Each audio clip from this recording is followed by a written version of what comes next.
Hermanos, ¿por qué no abre su Biblia en Filipenses capítulo 3? Capítulo 3 de Filipenses. Y vamos a ver ahora lo que es el gozo en la comunión. Hemos comenzado, este libro consta de solamente 4 capítulos. Es un libro pequeño, pero realmente tiene mucha información que es de bendición para nosotros. El primer capítulo 1 fue el gozo en nuestra vida. Capítulo 2 fue el gozo en el servicio. Y ahora vamos a ver el gozo en la comunión. Y vamos a ver lo que se trata el día de hoy. No sé si has escuchado esta frase. El cristiano de cara larga es la peor propaganda para el cristiano. El mundo no quiere más cargas, quiere corazones alegres, gozaos en el Señor. Y vamos a comenzar con los capítulos del versículo 1 al 7, va a ser la primera parte, y va a ser manteniéndonos en Jesús. Nada más para recordar que este libro, esta carta en sí fue escrita por Pablo, y va a continuar hablando acerca del gozo, y vamos a ver ahora el gozo en la comunión. Y vamos a ver manteniéndonos en Jesús del versículo 1 al 7. Y vamos a ver del versículo 1 al 2, comenzando Pablo nos da una advertencia contra los judíos legalistas. Y vamos a ver de qué se trata. Y dice así el versículo 1 del capítulo 3 de Filipenses. Por lo demás, hermanos, dice Pablo, gozaos en el Señor. A mí no me es molesto el escribirlos las mismas cosas, y para vosotros es seguro. Vamos a comenzar observando este primer versículo, cuando dice, por lo demás, hermanos. Aquí Pablo está diciendo lo que resta, finalmente. Pero no quiere decir que Pablo está terminando su carta, ya que está a mitad de la carta, pero en sí, él va a hablar acerca del gozo, y no solamente eso, pero va a adentrarse más en lo que es Cristo Jesús. Y cuando dice gozaos en el Señor, en otras palabras, es como si Pablo estuviera diciendo, estén gozosos extremadamente. Estén contentos. Ahora, tú podrías decirme, bueno, ¿cómo voy a poder estar gozoso? Siempre con mi sonrisa, como dicen por ahí, colgate, ¿no? Quizás el gozo aquí no se está tratando tanto en lo que es el sentimiento de gozo, pero es más en tu mente, de mantenerte y mantenernos en el gozo de Dios. Y aquí cuando dice, a mí no me es molesto el escribiros las mismas cosas. Y podrías siempre escuchar en esta carta, como dice aquí, las mismas cosas. Pero es bueno que nosotros podamos escuchar las mismas cosas. ¿Para qué? Pienso que es para que se nos queden más y más, ¿no? Se dice que el buen instructor siempre repite las cosas, ¿verdad? Pero dice aquí, gozaos en el Señor. Y dice, y para vosotros es seguro.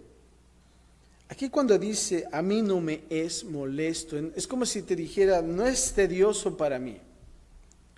¿Alguna vez tú has hecho una cosa tediosa siempre? Puedes decir, sí, mi trabajo, ¿no? Es bien tedioso. Pero aquí Pablo es como si estuviera, no es tedioso para mí decirte las mismas cosas, sino que es un gozo. Aquí cuando dice la palabra seguro, quiere decir de esto dependen, es cierto, es verdad. Aquí Pablo está diciendo, versículo 2 dice así, guardaos de los perros, guardaos de los malos obreros, guardaos de los mutiladores del cuerpo. Aquí cuando dice guardaos, es como si estuviera diciendo, tengan discernimiento, vean con los ojos de la mente. Y Y es importante que nosotros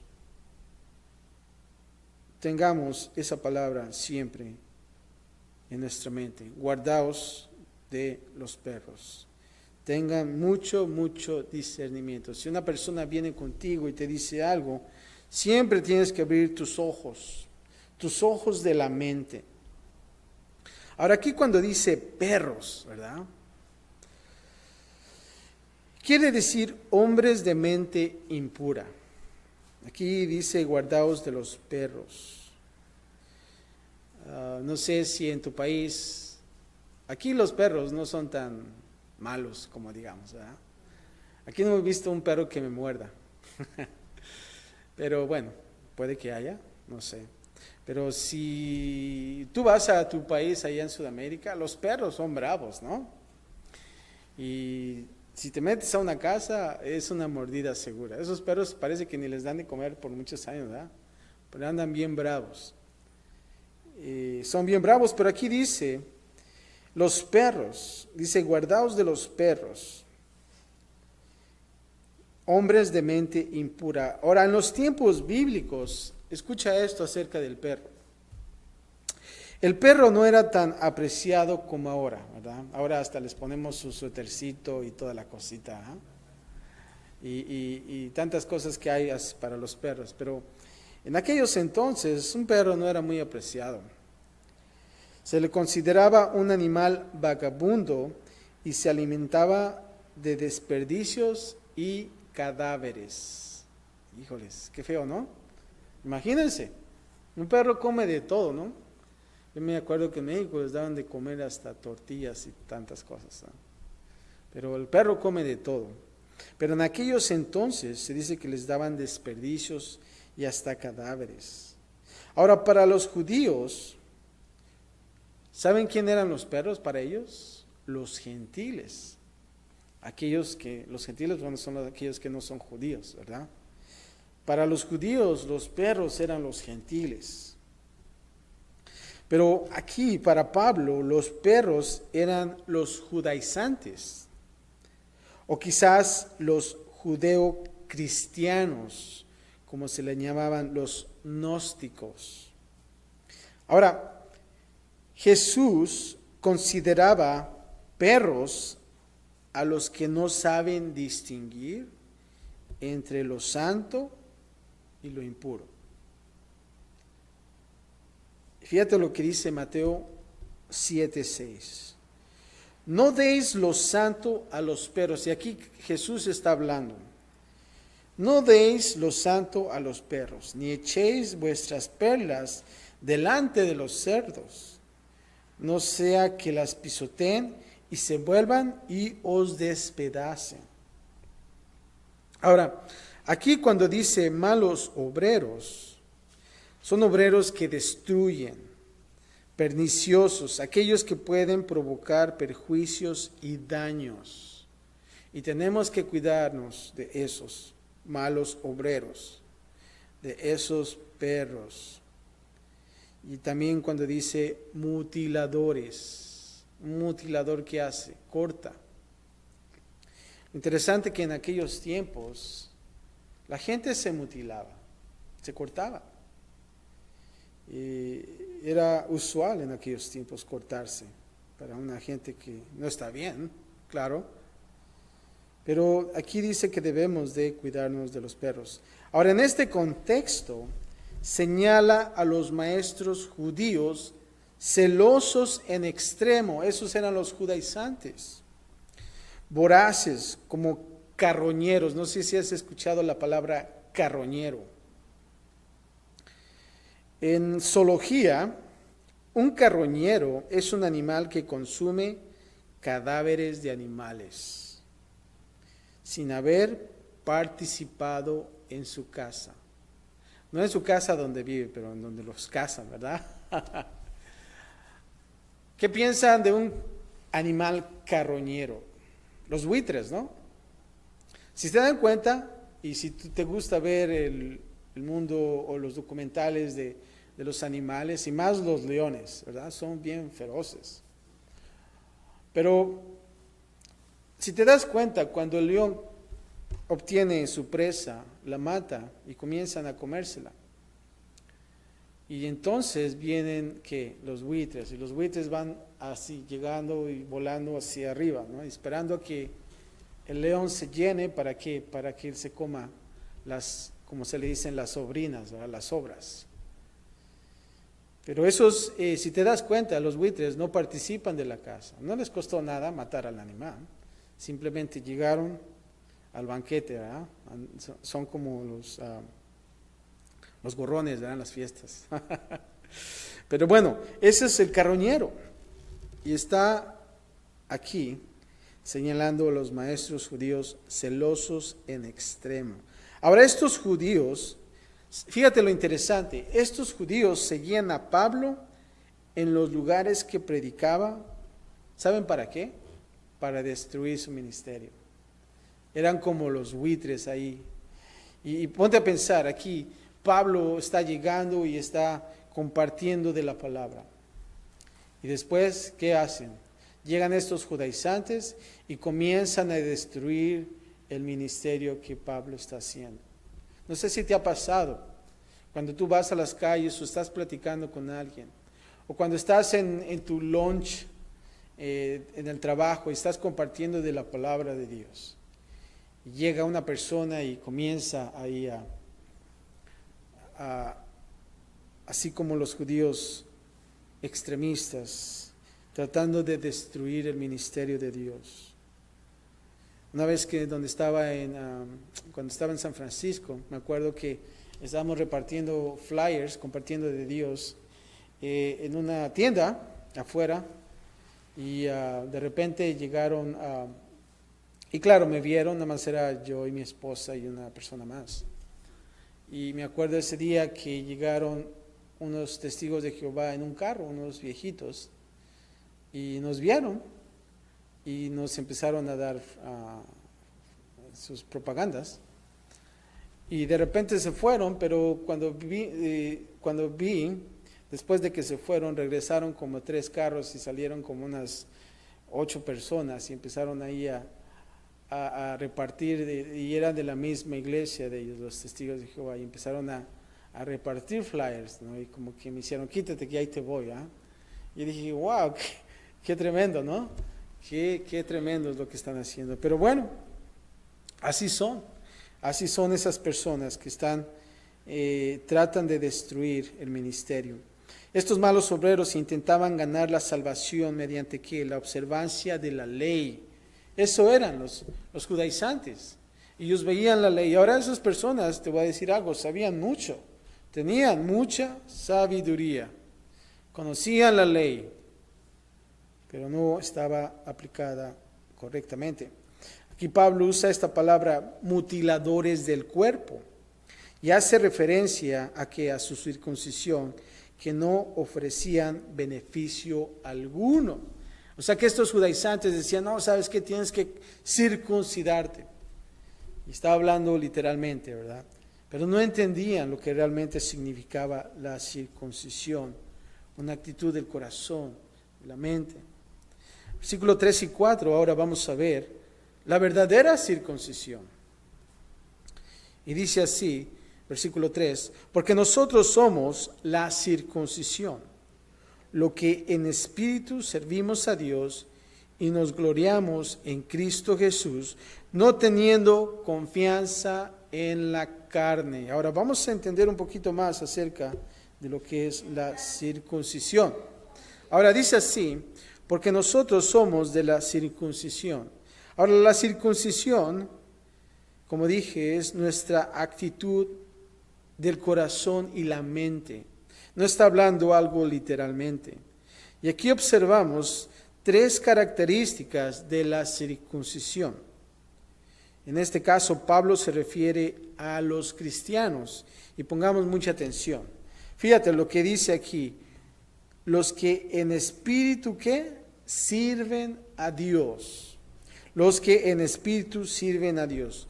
No mediante las obras de la carne. No es por obras para que nadie se gloríe. Fíjate lo que dice Gálatas 5, del 16 al 18.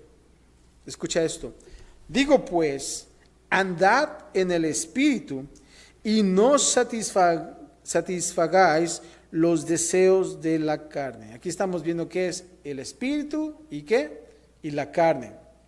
Y aquí dice que debemos de andar en el Espíritu y no satisfacer los deseos de la carne. Ahora fíjate lo que dice, porque el deseo de la carne es contra el Espíritu y el del Espíritu es contra la carne. Bueno, son dos cosas diferentes, un contraste aquí. Y estos se oponen entre sí, para que no hagáis lo que quisieres. Versículo 18 de Gálatas 5 dice así, pero si sois guiados por el Espíritu, no estáis bajo la ley. Y ahí está la respuesta, cosa que los judaizantes no entendían. Ahora, acerca de la carne, fíjate lo que dice más adelante, hablando acerca de este capítulo 5 de Gálatas. Del versículo 19 nos habla acerca de la carne. Fíjate, escucha lo que dice. Y manifiestas son las obras de la carne, que son adulterio, fornicación, inmundicia, lascivia, idolatría, hechicería, enemistades, pleitos, celos, iras, contiendas, disensiones, herejías, envidias, homicidios, borracheras, orgías y cosas semejantes a estas, acerca de las cuales os amonesto. Tantas cosas que hay aquí. Como ya os lo he dicho antes, que los que practican tales cosas, escucha bien esto, no heredarán el reino de Dios. Así es que si quieres saber si estás en la carne, observa este pasaje de Gálatas 5, 19 al 21. Ahora vamos a ver lo que es en el Espíritu. Mas el fruto del Espíritu es que amor, gozo, paz, paciencia, benignidad, bondad, fe, mansedumbre, templanza. Contra tales cosas no hay ley. Pero los que son de Cristo han crucificado la carne con sus pasiones y deseos. Si vivimos por el Espíritu, andemos también por el Espíritu. Y eso es la primera característica, los que en espíritu sirven a Dios. Ahora, si quieres saber si tú estás en el Espíritu, ve a Gálatas 5 y lee todo el capítulo. Ahora, la segunda característica en ese versículo dice, se glorían en Cristo Jesús. Gloriarse, enorgullecerse de. Esto quiere decir que su mayor tesoro es ¿quién? Cristo Jesús. Y la tercera característica, no tienen confianza en la carne. La carne describe los valores y las actividades del ser humano, sin la ayuda del Espíritu Santo. La pregunta es, ¿hay cristianos carnales? Sí los hay, sí los hay. Y debemos de tener cuidado. Fíjate lo que dice el versículo 4, regresando a Filipenses, capítulo 3. Aunque yo tengo también de qué confiar en la carne. Escucha lo que dice Pablo. Yo tengo de qué confiar en la carne. Si alguno piensa que tiene de qué confiar en la carne, yo más. Y vamos a ver de lo que está hablando Pablo aquí. Ahora del versículo 5 al 6, vamos a ver por qué dice yo más. Y las razones de Pablo, ¿por qué podría tener confianza en la carne? A ver tú, Pablo, ¿por qué estás diciendo eso? ¿Por qué dices yo más acerca de la carne?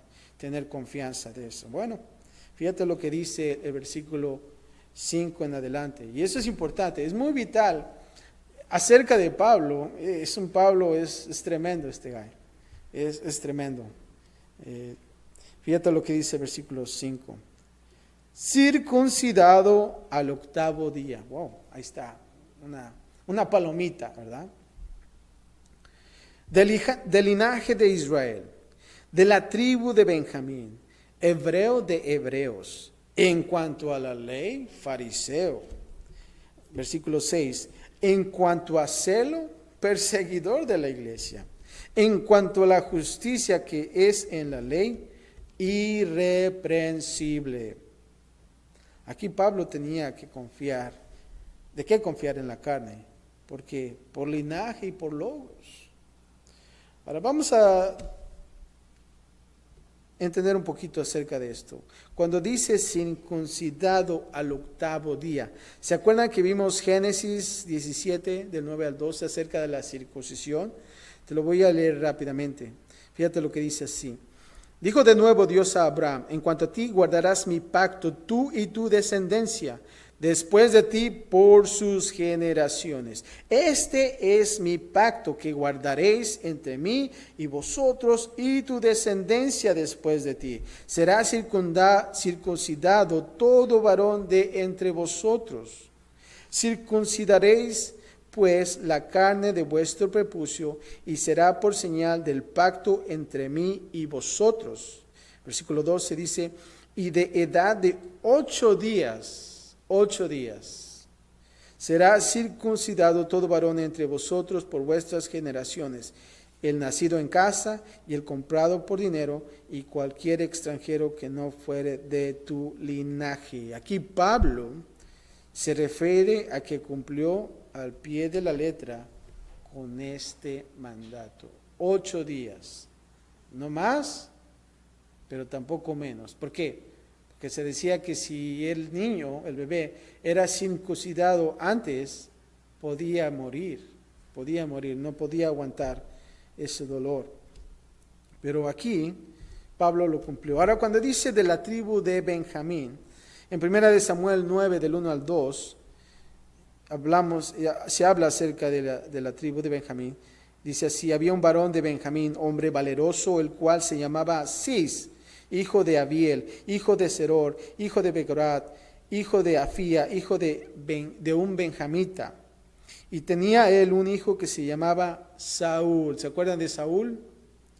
El rey Saúl era joven y hermoso, estaba galán el muchacho, ¿verdad?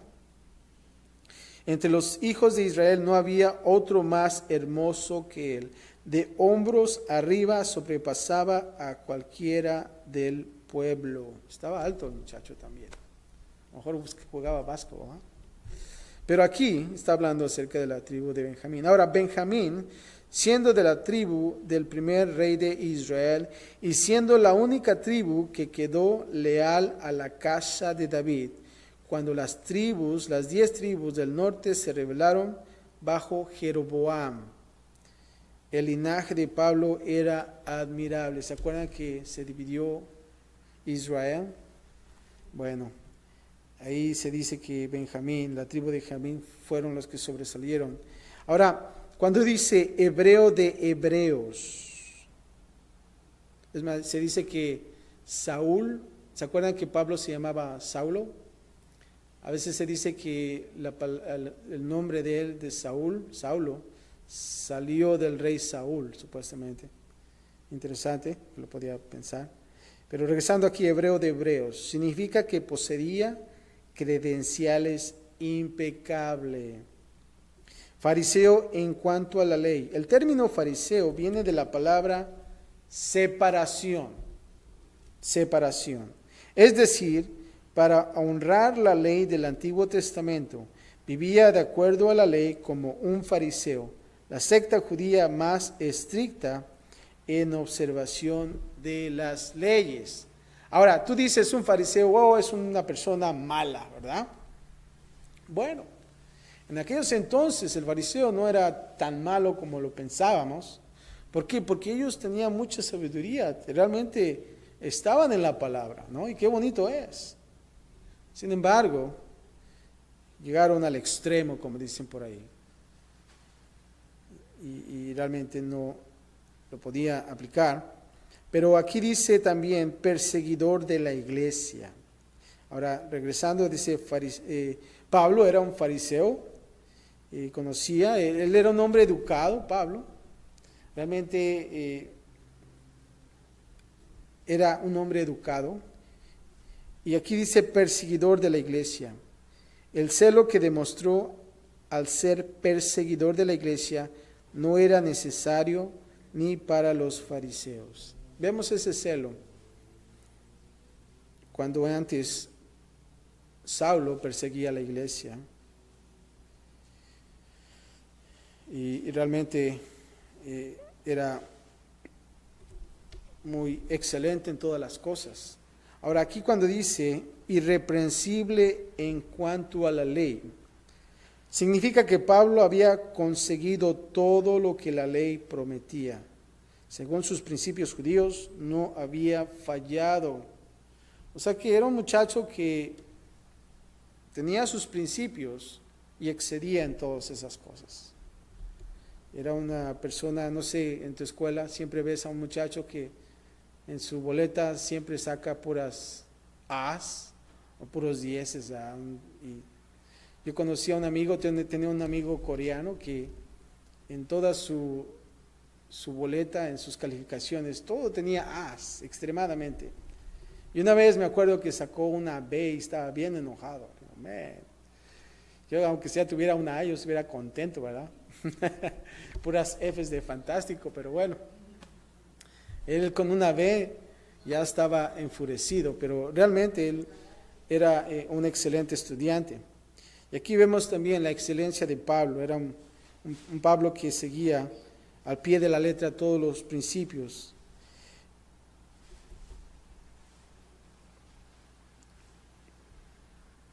Ahora, vamos a ver el versículo que sigue, el 7.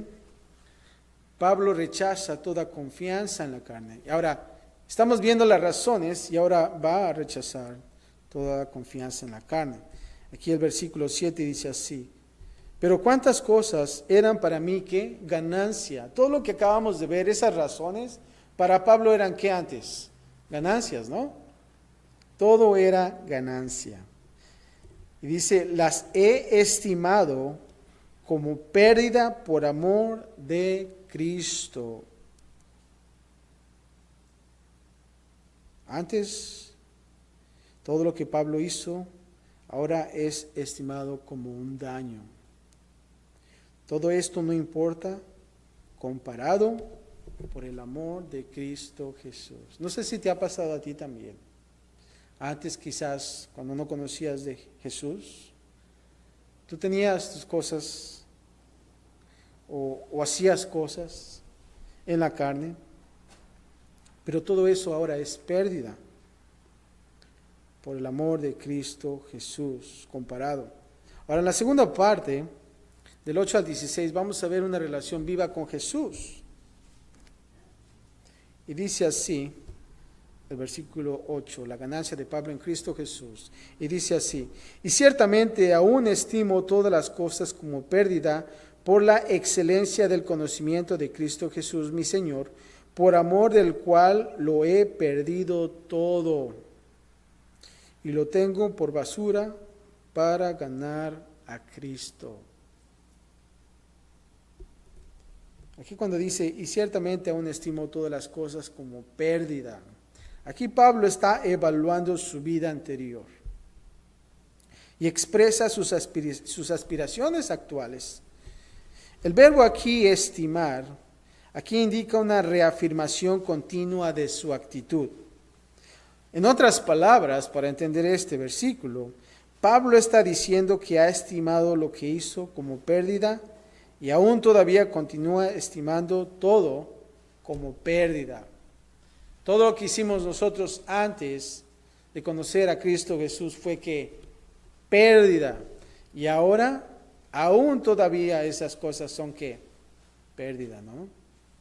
Porque no es de que dices, ay, extraño tal lo que hacía antes. No, todo es pérdida. Cuando dice aquí, por el amor del cual lo he perdido todo. La palabra perdido y su sinónimo es basura, inmundicia. Y más grave esto es estiércol. Eso es.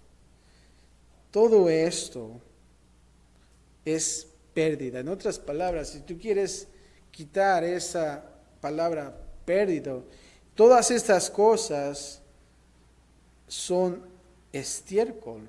No sé muy bien, ¿ah? Pero eso es el significado de la palabra, de la raíz original.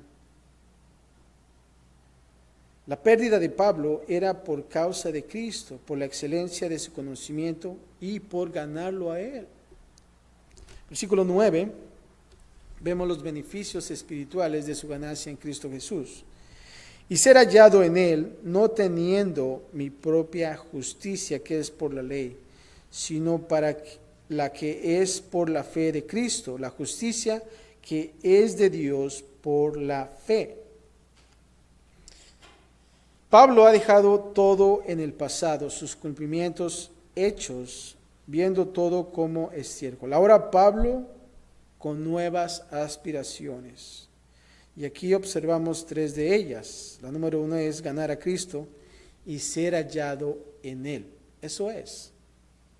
Ganar a Cristo y ser hallado en Él. La segunda es tener una justicia cristiana. No solamente recibimos a Cristo Jesús en nuestro corazón cuando somos cristianos, sino también somos justificados a través de Él. Yo sé que tú has escuchado la palabra justificado, ¿verdad? Cuando nosotros aceptamos a Cristo Jesús, somos justificados. 1 Corintios 1:30 dice así: mas por Él estáis vosotros en Cristo Jesús, el cual nos ha sido hecho por Dios sabiduría, justificación, santificación y redención. Soy justificado. En otras palabras, Dios perdona nuestros pecados. Y no solamente eso, pero ahora Dios nos ve como que no hemos hecho nada. Somos perdonados y somos justificados. No hay pecado en nosotros.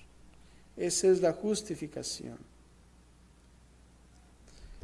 Versículo 10 al 11, vamos a ver la experiencia de Pablo de una relación personal con Jesús. A fin de conocerle y el poder de su resurrección y la participación de sus padecimientos, llegando a ser semejante a él en su muerte. Y el número 3 es alcanzar la resurrección de los muertos.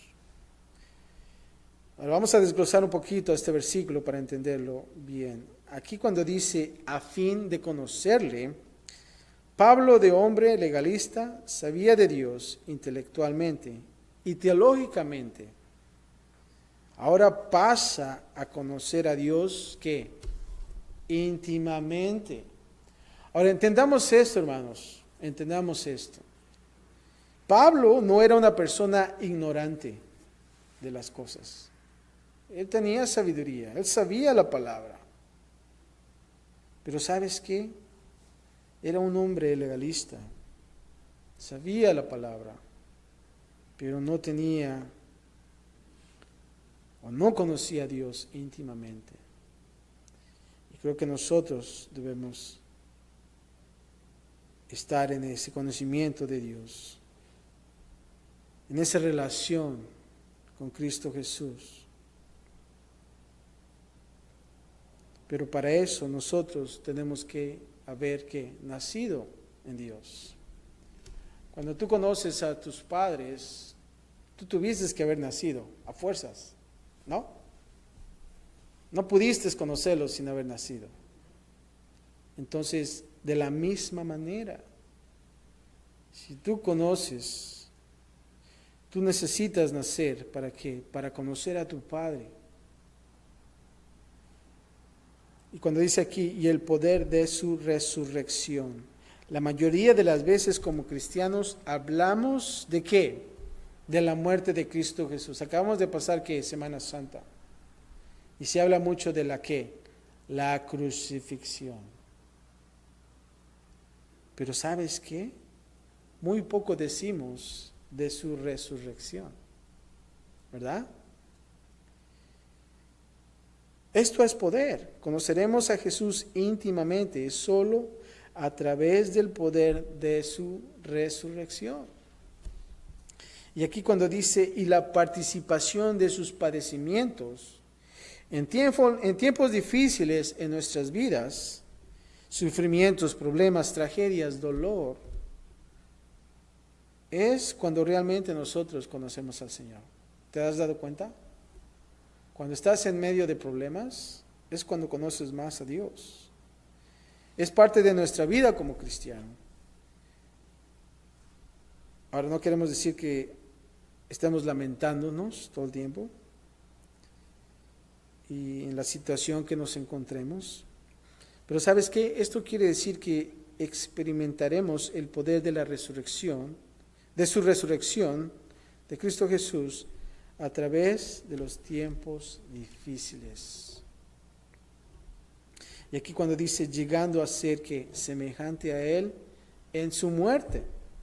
Gálatas 2:20 dice así, con Cristo estoy juntamente crucificado. Me gusta este versículo. Con Cristo estoy juntamente crucificado. Y ya no vivo yo, más Cristo, ¿qué? Vive en mí. Y lo que ahora vivo en la carne, lo vivo en la fe del Hijo de Dios, el cual me amó y se entregó a sí mismo por mí.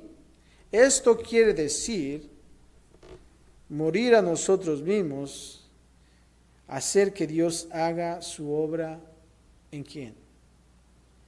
En nosotros. Ya no soy yo, sino Cristo en mí. Estos versículos del 12 al 16 contienen un llamamiento a seguir el modelo de la vida de Pablo. Fíjate lo que dice más adelante, del 12 al 14, la futura relación de Pablo con Cristo Jesús. Y dice así, no que lo haya alcanzado ya, ni que ya sea perfecto, sino que prosigo por ver si logro asir aquello para lo cual fui también asido por Cristo Jesús. Yo sé que Pablo quizás en aquellos tiempos le gustaba ver los deportes, ya que este versículo habla como si se tratara de un deporte, ¿no? Pero fíjate lo que dice aquí la palabra asir. A veces en español, ¿qué es asir? Nunca lo podemos encontrar. Pero asir es la acción de aprehender con las manos un objeto o una cosa. Es aprehender, no aprender, aprehender. Con las manos un objeto o una cosa.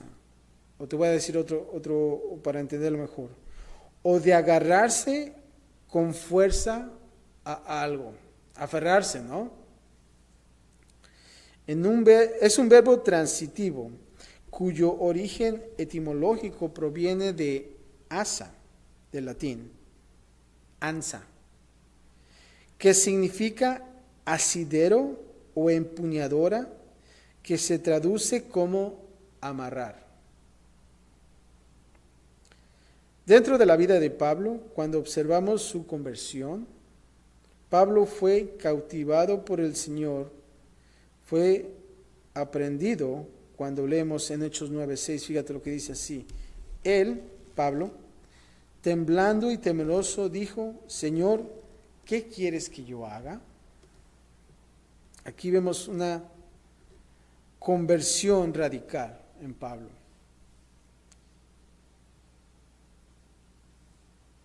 Versículo 13 dice, hermanos, yo mismo no pretendo haberlo ya alcanzado, pero una cosa hago, olvidando ciertamente lo que queda atrás y extendiéndome a lo que está adelante.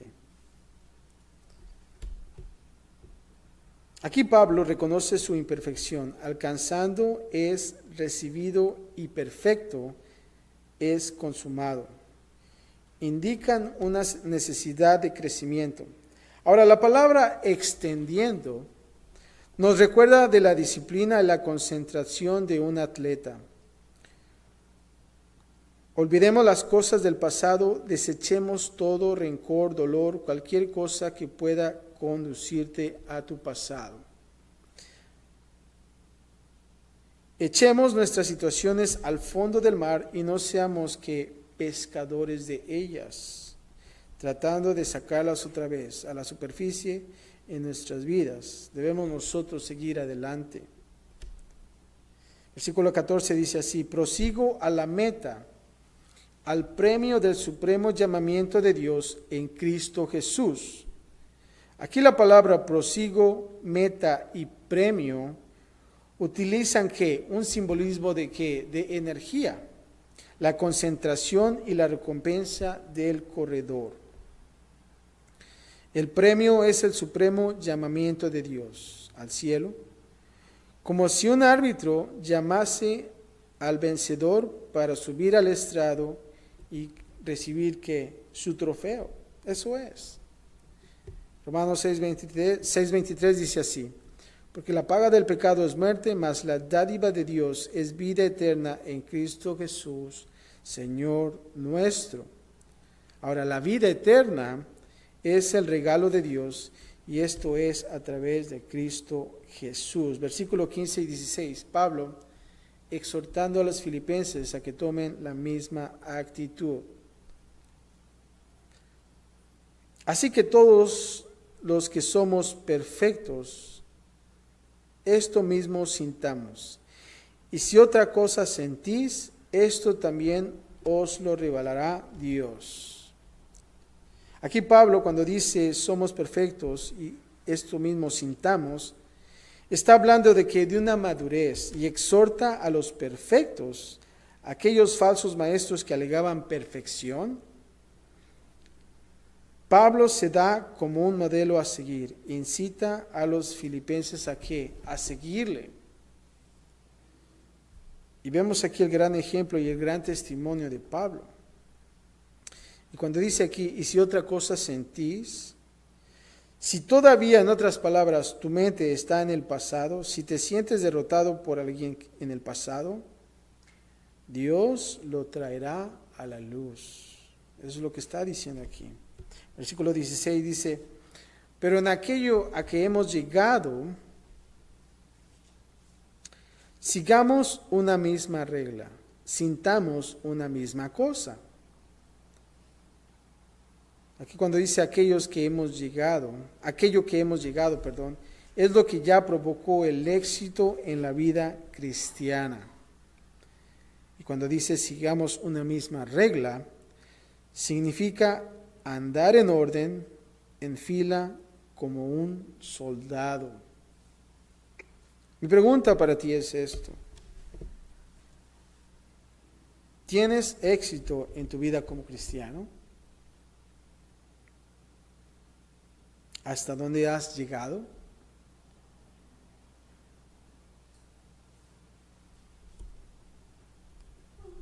Y la última parte, del 17 al 21, andando en el camino.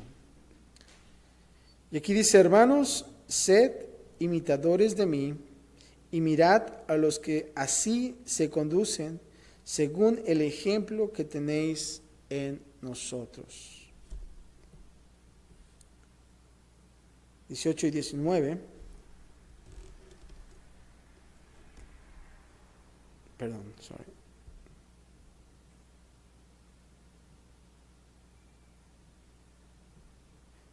Ya, 18 y 19.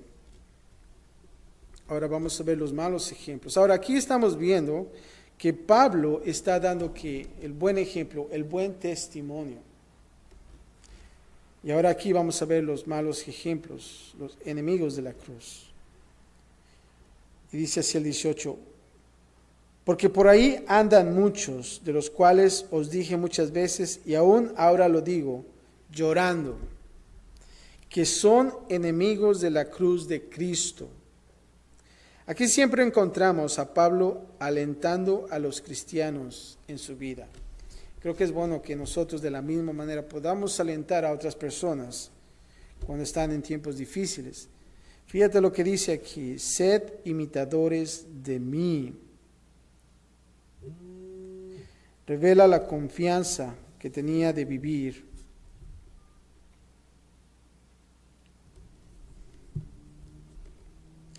en forma correcta delante de Dios y de los hombres. Ahora, aquí la palabra llorando,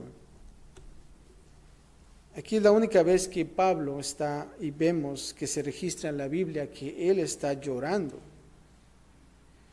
por el daño que los falsos maestros provocaban en la obra de Dios. Y eso va a pasar. Eso va a pasar cuando tú estés dentro del ministerio. Siempre van a haber gente tratando de hacerte daño. Y es difícil. Pero ¿sabes qué? Dios está contigo. Aquí cuando dice enemigos de la cruz, ellos se creían importantes por sus aptitudes espirituales en lugar de confiar en Cristo. No sé si a ti ha pasado, pero has encontrado gente que se mofa de conocer la palabra, pero realmente no tiene una relación con Cristo Jesús. Versículo 19. El fin de los cuales será perdición, cuyo Dios es el vientre, y cuya gloria es su vergüenza, que solo piensan en ¿qué? En lo terrenal. Y estas son las consecuencias de aquellos que son enemigos de la cruz. Aquí cuando dice el fin de los cuales será su perdición, sabemos que va a haber que juicio eterno, una pérdida va a ser. Lo interesante aquí cuando dice cuyo Dios es el vientre, quiere decir que ellos viven por sus apetitos carnales. Un ejemplo, los glotones y los borrachos. Un ejemplo de esto, todo lo que les importa es hacer provisión para el vientre, su Dios, ¿verdad? ¿Qué piensan? En tomar y comer. Y aquí cuando dice cuya gloria es su vergüenza, viven de hacer un nombre por sí mismos. Aquellos que no solamente pecan, sino que se jactan de ello y se glorían. ¿Hasta qué extremo llega una persona? Solo piensan en lo terrenal. Ellos viven por lo que es temporal. No podían ver más allá del presente. Versículo 20. Vamos a ver nuestra ciudadanía y nuestro Señor. Y Pablo dice aquí, mas nuestra ciudadanía está ¿en dónde? En los cielos, de donde también esperamos al Salvador, al Señor Jesucristo. Aquí la palabra ciudadanía, otras versiones son conversación, estilo de vida. Ahora, ¿cómo nosotros podemos identificar a un ciudadano? A través de la lengua, ¿no? De su conversación. Y ver de dónde es originario. Pensemos en la ciudad o en México. México tiene muchos estados, pero alguno de nosotros puede identificar de modo que una persona habla, ¿verdad? Y ellos pueden decir, oh, él es de la Capirucha, ¿verdad? Y tú también eres de la Capirucha, porque dijiste Capirucha también. O él es de Sinaloa, ¿no? O él es de Michoacán, ¿verdad? Porque dicen que primo, ¿no? Cosas así. O si eres de Guatemala, vos, ¿verdad? Hey, vos. Y cosas así. Pero tú ves y tú puedes identificar la ciudadanía. ¿Por qué? Por su conversación.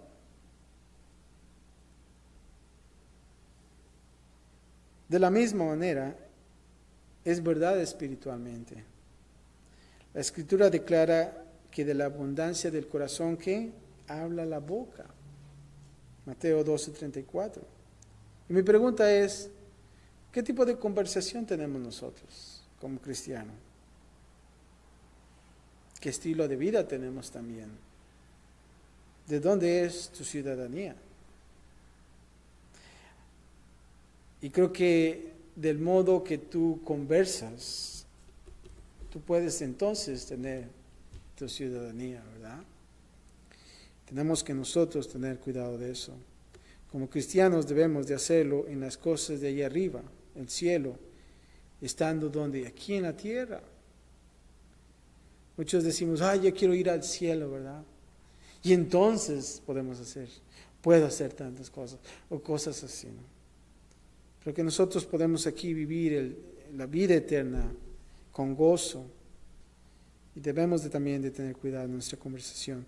Versículo 21 dice así, y vamos a ver las obras futuras de nuestro Salvador, transformando nuestros cuerpos. Fíjate lo que dice, el cual transformará el cuerpo de la humillación nuestra, para que sea semejante al cuerpo de la gloria suya, por el poder con el cual puede también sujetar a sí mismo todas las cosas. O sea que cuando veamos a Jesús, seremos como Él. Fíjate lo que dice 1 de Juan 3:2. Amados, ahora somos hijos de Dios y aún no se ha manifestado lo que hemos de ser.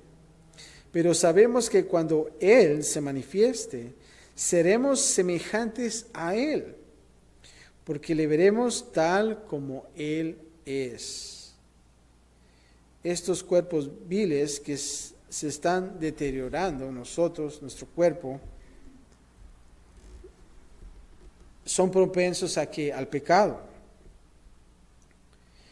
Nos da problemas de muchas maneras, pero ¿saben qué? Va a ser cambiado instantáneamente. Aquí cuando dice el poder con el cual puede también sujetar a sí mismo todas las cosas. No solamente nuestro cuerpo será cambiado como el de Él, pero todas las cosas serán puestas en orden, serán corregidas. Así que el cielo es la respuesta. Resolverá cualquier problema, contestará cualquier pregunta, hará lo erróneo correcto. La pregunta es esto, hermanos. Nos estamos, si pudiera decirlo así, agarrando de Cristo Jesús.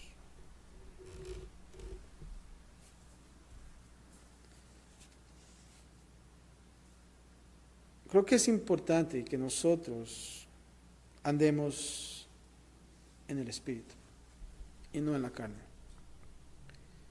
Creo que aquí Pablo está dando su testimonio. Él está escribiendo esta carta.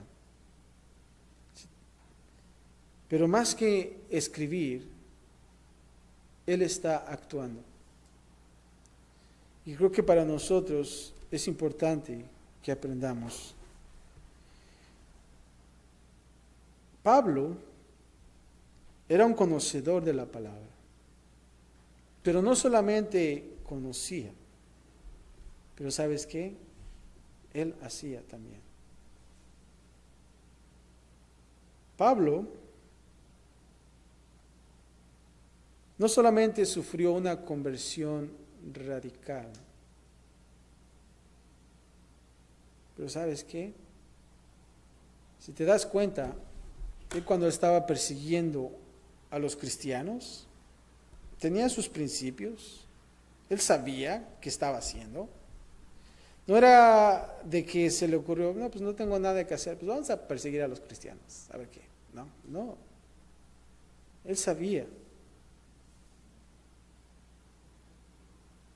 Pero ¿sabes qué? Todo eso para Pablo es que pérdida. Y cuando él hizo ese cambio radical en ese camino a Damasco, si te das cuenta, él hizo lo mismo.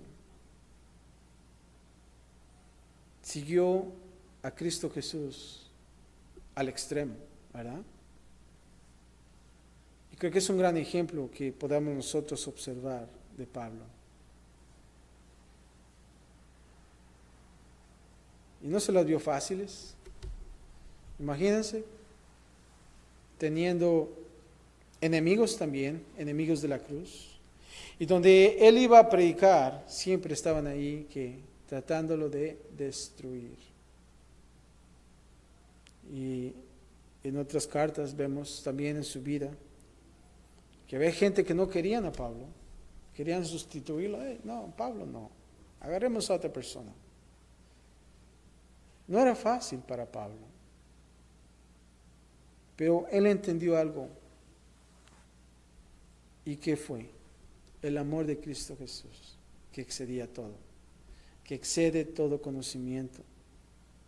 Su relación personal con Cristo Jesús lo hizo hacer muchas cosas extraordinarias.